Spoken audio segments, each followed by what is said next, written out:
Hi, this is dietitian Sowmya from Apollo Hospital, Secunderabad.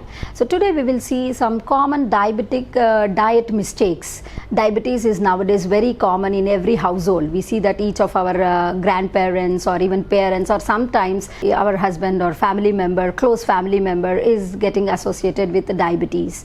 So it is not something to worry, but its only thing is you need to take care more of your health and how you manage your sugar levels. So what are some of the dangerous food combinations for diabetes? If you see, most of us have a habit of taking lot of cereal foods, like suppose idlis with idli and upma together, or sometimes we take dosa and potato curry, puri and potato curry. These are the high carbohydrate combinations which we consume, and that will see that the postprandial blood sugars will increase. So try to avoid taking such food combinations and ensure that there is a cereal and a pulse combination, there is a cereal and a vegetable combination, or you can as well take a cereal with a milk or a fruit combination, so that our postprandial blood sugars are very much under control.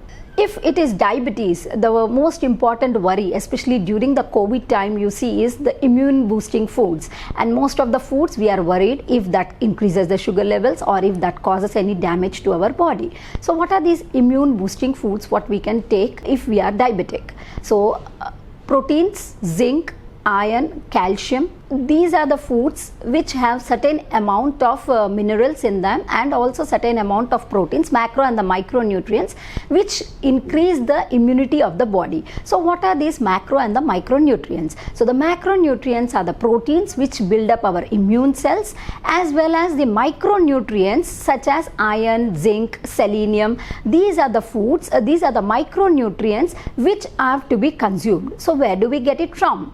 It is important to consume these from our regular foods itself, that is protein rich foods like all types of dals, whole legumes, whole cereals. These are the good foods or the rich sources of proteins.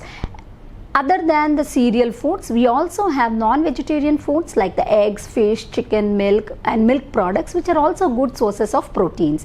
And these, when we consume in the right proportions, do not harm the blood sugar levels. Then coming to the micronutrients, iron, zinc, vitamin C, all these three substances are present in our regular food itself, that is our vegetables and the fruits. Combining a combination of fruits and the combination of vegetables will help in boosting the immunity of the body. Like for example, vitamin C rich foods like amla, it's a very good season now, guavas, citrus fruits like oranges, sweet limes are also good sources of vitamin C, which helps in maintaining the immunity as well as boosting the immune response from the body. And zinc and selenium are present in the nuts like almonds, walnuts and all other green leafy vegetables also are good sources of zinc and selenium.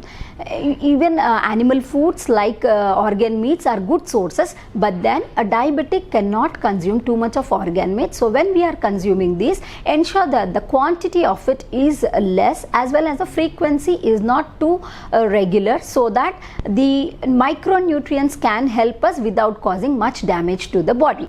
Bitter foods, how far does these bitter foods help in curing diabetes? See, more than curing, I would say that in maintaining the blood sugar levels of the body. So bitter foods, they contain polyphenols. That is the reason why they have certain different tangy, certain different flavors. So bitter foods, we see that many of the times there is lot of things going around bitter gourd or fenugreek seeds and many other bitter things which are commonly available and consumed in our Indian scenario. So these foods, do they really impact the sugar levels? Yes, they do.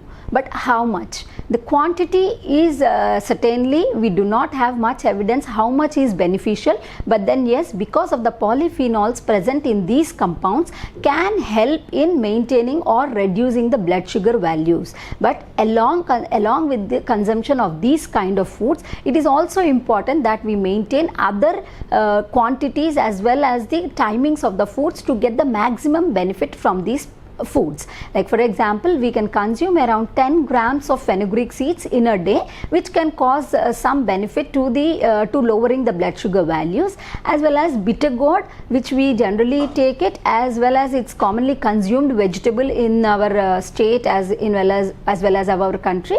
So it can be taken in various forms like the curries, chutneys, or sometimes even juice is consumed, but ensure that it is taken with the meal or just before the food or along with the meal, but not on an empty stomach. Okay, is there a permanent cure for diabetes? The common question, and nowadays of late the recent studies are also having this question: is there a cure, or diabetes can be cured permanently? We cannot say this because it is a gland disturbance which is caused because of the diabetes. I mean, diabetes is caused because of the gland disturbance or production of the hormones. So reversing of it, how far is it possible? It all depends upon the lifestyle modifications. If we do a permanent lifestyle modification, that means we are not sedentary, we do not smoke, we eat a balanced diet, we do a regular physical activity.